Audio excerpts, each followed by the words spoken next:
America's Champion Swimmer, Gertrude Aderly, by David A. Adler, illustrated by Terry Widener. How did Gertrude Aderly surprise the world? Genre: a biography gives facts about a real person's life. Why did the author write a biography about Gertrude Aderly?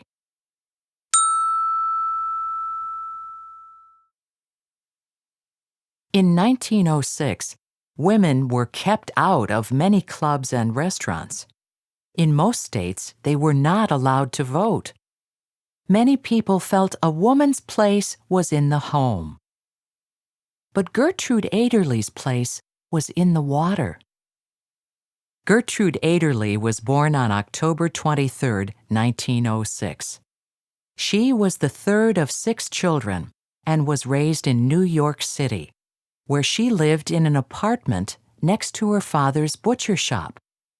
Her family called her Gertie. Most everyone else called her Trudy. Trudy spent her early years playing on the sidewalks of New York. It wasn't until she was 7 that she had her first adventure in the water. While visiting her grandmother in Germany, Trudy fell into a pond and nearly drowned. After that near disaster, Trudy's father was determined to teach her to swim. For her first lesson, he tied one end of a rope to Trudy's waist and held on to the other end. He put Trudy into a river and told her to paddle like a dog. Trudy mastered the dog paddle. She joined her older sister Margaret and the other children in the water and copied their strokes. Soon Trudy swam better than any of them.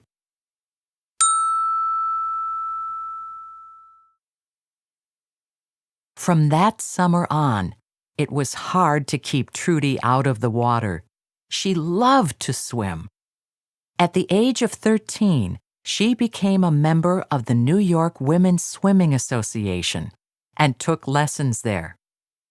At 15, Trudy won her first big race. The next year, she attempted to be the first woman to swim the more than 17 miles from Lower Manhattan to Sandy Hook, New Jersey. When Trudy slowed down, her sister Margaret yelled, "Get going, lazy bones!" And Trudy did. She finished in just over 7 hours, and she beat the men's record. People were beginning to notice Gertrude Aderly. Newspapers described her as courageous, determined, modest, and poised. They called her the most perfect swimmer. Trudy's mother said she was just a plain home girl. In 1924, this plain home girl was good enough to make the U.S. Olympic team. Trudy won 3 medals at the Games in Paris. Her team won more points than all the other countries' swimming teams combined. By 1925, Trudy had set 29 U.S. and world records. She was determined to take on the ultimate challenge, the English Channel. Many had tried to swim the more than 20-mile-wide body of cold, rough water that separates England from France, but only 5 men, and no women, had ever made it all the way across.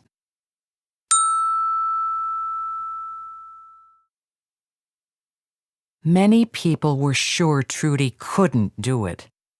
A newspaper editorial declared that Trudy wouldn't make it, and that women must admit they would remain forever the weaker sex. It didn't matter to Trudy what people said or wrote. She was going to swim the channel. Early in the morning on August 18, 1925, Trudy stepped into the water at Cape Grisnez, France, the starting point for the swim. For almost 9 hours, she fought the strong current. Then, when Trudy had less than 7 miles to go, her trainer thought she had swallowed too much water and pulled her, crying, from the sea. Trudy did not give up her dream. She found a new trainer, and a year later, on Friday, August 6, 1926, she was ready to try again. Trudy wore a red bathing cap and a two-piece bathing suit and goggles that she and her sister Margaret had designed. To protect her from the icy cold water, Margaret coated Trudy with lanolin and heavy grease. The greasing took a long time, too long for Trudy. "For heaven's sake," she complained, "let's get started."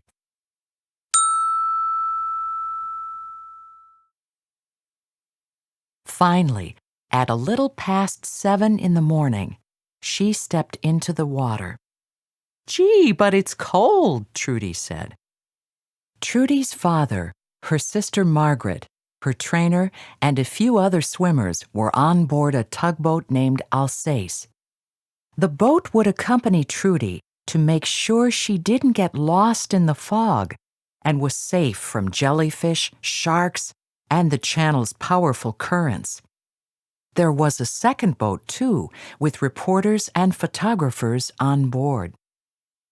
As the Alsace bobbed up and down in the choppy water, Margaret wrote in chalk on the side of the boat, "This way, old kid."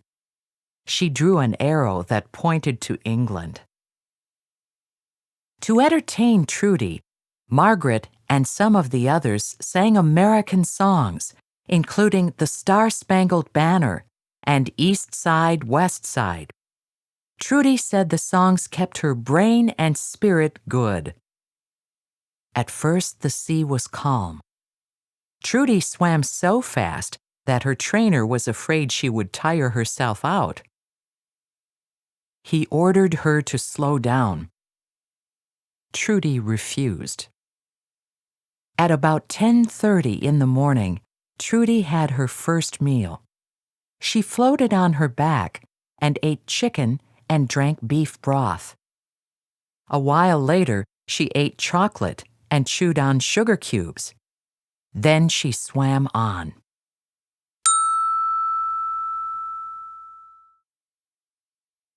At about 1:30 in the afternoon, it started to rain. A strong wind stirred the water. For a while, Trudy would swim forward a few feet, only to be pulled back twice as far. By 6 o'clock, the tide was stronger. The waves were 20 feet high. The rough water made the people aboard the Alsace and the newsboat seasick. Trudy's trainer was sure she couldn't finish the swim. He told her to give up. "No, no!" Trudy yelled over the sound of the waves. She kept swimming. In the next few hours, the rain and wind became stronger and the sea rougher. At times, the rough water pulled the boats away, out of Trudy's sight. She was scared. It was eerie being out there all alone. Now Trudy began to have trouble kicking in the water.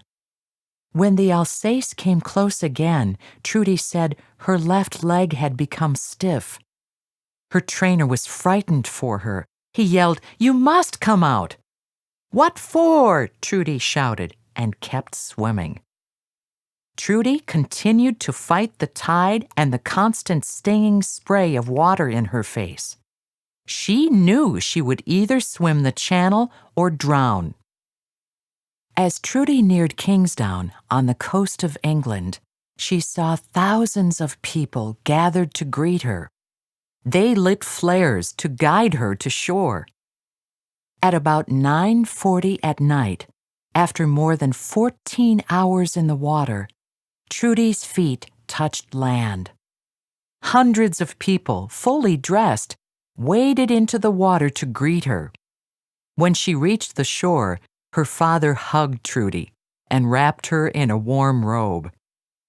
"I knew if it could be done, it had to be done, and I did it," Trudy said after she got ashore. "All the women of the world will celebrate."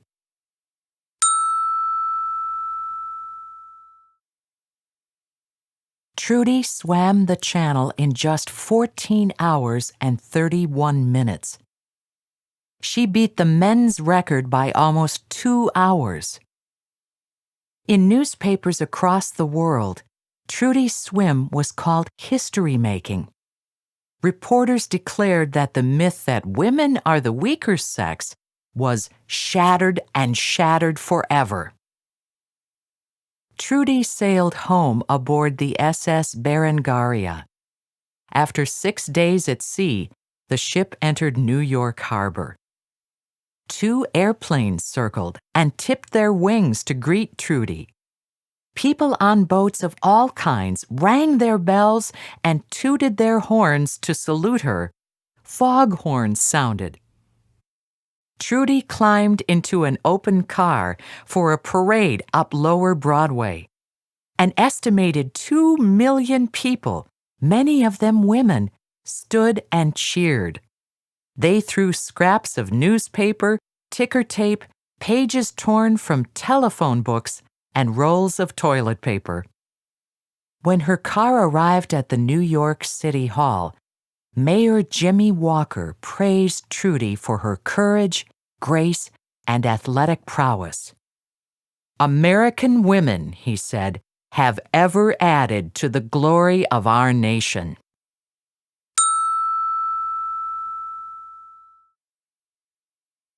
President Calvin Coolidge sent a message that was read at the ceremony. He called Trudy America's best girl. And she was. Gertrude Aderly had become a beacon of strength to girls and women everywhere.